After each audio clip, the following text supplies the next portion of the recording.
اب آیا تیسرا گروہ، وَمِنَ النَّاسِ، اور لوگوں میں کچھ ایسے بھی ہیں، مَن يَقُولُ آمَنَّا بِاللَّهِ وَبِالْيَوْمِ الْآخِرِ وَمَا هُم بِمُؤْمِنِينَ، جو کہتے تو یہ ہے کہ ہم ایمان رکھتے ہیں اللہ پر بھی اور یوم آخر پر بھی، مگر وہ حقیقت میں مومن نہیں ہے۔ یہاں ایک بات سمجھ لیجئے، اکثر و بیشتر مفسرین نے اس تیسری کیٹیگری کے بارے میں یہی رائے قائم کی ہے کہ یہ منافقین مذکور ہیں یہاں، اگرچہ لفظ منافق یا لفظ نفاق نہیں آیا یہاں، لیکن مولانا میاں نصیر اصلاحی صاحب نے ایک رائے ظاہر کی ہے جو بڑی قیمتی ہے، وہ یہ کہ یہاں ایک کردار کا نقشہ کھینچ دیا گیا ہے، غور کرنے والے غور کر لیں، دیکھ لیں، جس پر بھی وہ چسپاں ہو جائے۔ اور بالفعل جب یہ آیات نازل ہو رہی تھیں تو دو طبقات پر یہ کردار نگاری جو ہے، یہ جو شخصیت کا ہیولہ کھینچا جا رہا ہے، وہ دو کے اوپر راست آ رہا تھا۔ ایک علماء یہود، وہ بھی کہتے تھے کہ ٹھیک ہے، محمد جو کہہ رہے ہیں ہم بھی اللہ کو مانتے ہیں، آخرت کو بھی مانتے ہیں، اسی لیے یہاں رسالت کا ذکر نہیں ہے، بھئی ہم محمد ہی کو نہیں مانتے نا صلی اللہ علیہ وسلم، باقی اگر 1.25 لاکھ نبی آئے ہیں تو باقی 1.25 لاکھ کو تو ہم مانتے ہیں، ایک محمد کو نہیں مانا، ایک عیسیٰ کو نہیں مانا، بس تو ہمیں بھی مانا جانا چاہیے کہ ہم بھی مسلمان ہیں۔ ایک یہ ان کی رائے ہے، اور واقعہ یہ ہے کہ یہاں اس طریقے کا تذکرہ ہو رہا ہے کہ جس سے ان کا کردار بھی جھلک رہا ہے، روح سخن ان کی طرف جا رہا ہے۔ مجھے یاد ہے اپنی 10ویں جماعت کے زمانے میں دہلی میں نے دیکھا تھا کہ ناٹ سرکس، وہاں کا ایک بڑی مارکیٹ ہوتی تھی، تو جوتے کی دکان پہ بہت بڑا جوتا لٹکایا ہوا تھا، بہت بڑا، اور لکھا تھا free to home it fits, جس کے پاؤں میں یہ ٹھیک ٹھیک آ جائے وہ لے جائے اس کو۔ تو یہ free to home it fits ہے، ایک کردار ہے، اب یہ کردار جس کے اوپر بھی فٹ بیٹھ جائے، ان میں یقیناً زیادہ تو غلبہ یہی ہے جو مفسرین کی رائے ہے، منافقین کا معاملہ جو ہو رہا ہے، لیکن یہ کردار بعین نہیں فٹ بیٹھ رہا ہے یہود کے علماء پر۔ اور یہ بھی نوٹ کر لیجئے کہ جو مدینہ منورہ میں نفاق کا جو پودا پروان چڑھا ہے، بلکہ پودا نہیں کہنا چاہیے، جھاڑ جھکاڑ جو پروان چڑھا ہے، وہ یہودیوں کے زیر اثر، جیسے جنگل کے اندر بڑے بڑے درخت بھی ہوتے ہیں اور اندر جو ہے نیچے جھاڑیاں بھی ہوتی ہیں، تو یہ نفاق کا جھاڑ جھکاڑ جو ہے وہ یہودی علماء کا جو پودا تھا، اور بہت بڑا تھا، اس میں کوئی شک نہیں، اس کے سائے میں پروان چڑھا ہے۔ ان دونوں میں معنوی ربط بھی ہے۔ وَمِنَ النَّاسِ مَن يَقُولُ آمَنَّا بِاللَّهِ وَبِالْيَوْمِ الْآخِرِ وَمَا هُم بِمُؤْمِنِينَ، اور لوگوں میں سے کچھ ایسے بھی ہیں جو کہتے تو یہ ہے کہ ہم ایمان رکھتے ہیں اللہ پر اور یوم آخر پر، لیکن وہ مومن نہیں ہیں۔ يُخَادِعُونَ اللَّهَ وَالَّذِينَ آمَنُوا وَمَا يَخْدَعُونَ إِلَّا أَنفُسَهُمْ، وہ دھوکہ دینے کی کوشش کر رہے ہیں اللہ کو اور اہل ایمان کو۔ یہ یخادعون جو ہے یہ باب مفاعلہ ہے، باب مفاعلہ میں کشمکش ہوتی ہے، کشاکش ہوتی ہے، لہذا ترجمہ میں نے کیا، کوشش کر رہے ہیں۔ وما یخدعون الا انفسهم، یہ ثلاثی مجرد میں آ گیا، اور نہیں دھوکہ دے رہے مگر صرف اپنے آپ کو،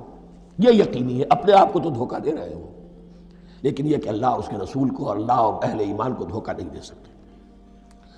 سورہ نساء کی آیت نمبر 142 میں یہ کھل کر منافقین کے بارے میں یہی الفاظ آئے ہیں، ان المنافقین یخادعون اللہ وہو خادعہم، یقیناً منافقین جو ہے وہ اللہ کو دھوکہ دینے کی کوشش کر رہے ہیں اور اللہ انہیں دھوکہ دے رہا ہے۔ وما یشعرون، انہیں اس کا شعور نہیں ہے۔ یہ بہت اچھی طرح نوٹ کر لیجئے، منافقین کی بھی اکثریت وہ تھی جنہیں اپنے نفاق کا شعور نہیں تھا، وہ اپنے تئیں سمجھتے تھے اپنے آپ کو مسلمان، وہ کہتے تھے یہ بے وقوف لوگ ہیں، محمد رسول اللہ کے بارے میں کہتے تھے یہ خام خواہ جو ہے انہوں نے لڑائی بھڑائی مول لے لی ہے اہل مکہ کے ساتھ، کیا ضرورت ہے، امن کے ساتھ جو ہے بات کرنی چاہیے۔ وہ سمجھتے تھے کہ ہم خیر خواہ ہیں، ہم بھلی بات کہہ رہے ہیں، یہ بیوقوف لوگ ہیں، دیکھتے نہیں کہ کس سے ٹکرا رہے ہیں، ہاتھ میں اسلحہ نہیں ہے اور لڑائی کے لیے جا رہے ہیں، وہ بیوقوف تو یہ ہے، لیکن وہ سمجھتے تھے کہ ہم تو بڑے مخلص ہیں، ہم مصلح ہیں۔ تو ما یشعرون بہت ضروری ہے۔ بعض لوگ منافق ایسے بھی تھے کہ جو اسلام میں داخل ہی ہوتے تھے دھوکہ دینے کی خاطر، اور ان پہ پہلے دن سے واضح ہوتا تھا کہ ہم مسلمان نہیں ہیں، ہم نے اسلام کا لبادہ اوڑھا ہے صرف دھوکے کے لیے۔ اس کا ایک ذکر سورہ آل عمران میں آئے گا، لیکن اکثر و بیشتر منافقین دوسری طرح کے تھے جنہیں اپنے نفاق کا شعور حاصل نہیں تھا۔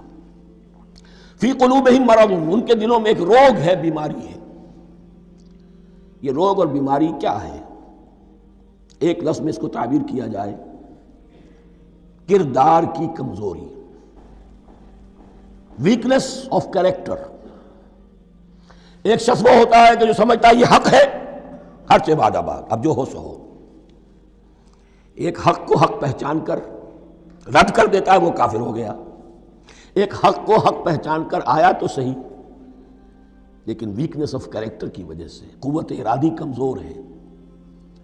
آخرت بھی چاہتے ہیں دنیا کو بھی ہاتھ سے دینے کو تیار نہیں، یہاں کا بھی کوئی نقصان نہ ہو اور آخرت کا بھی سارا بھلا ہمیں مل جائے۔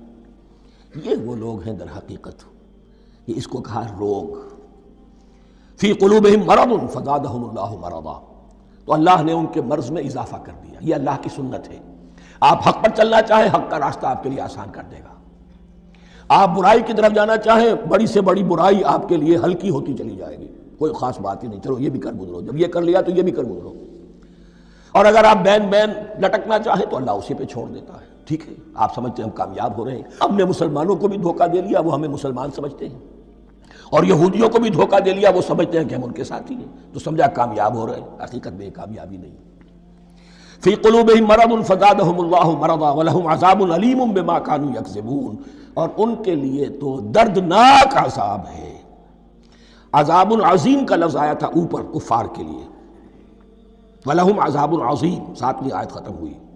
اور عذاب علیم کا لفظ آیا یہاں، ان کے لیے دردناک المناک عذاب ہے، بما کانوا یکذبون، بسبب اس جھوٹ کے جو وہ بول رہے تھے۔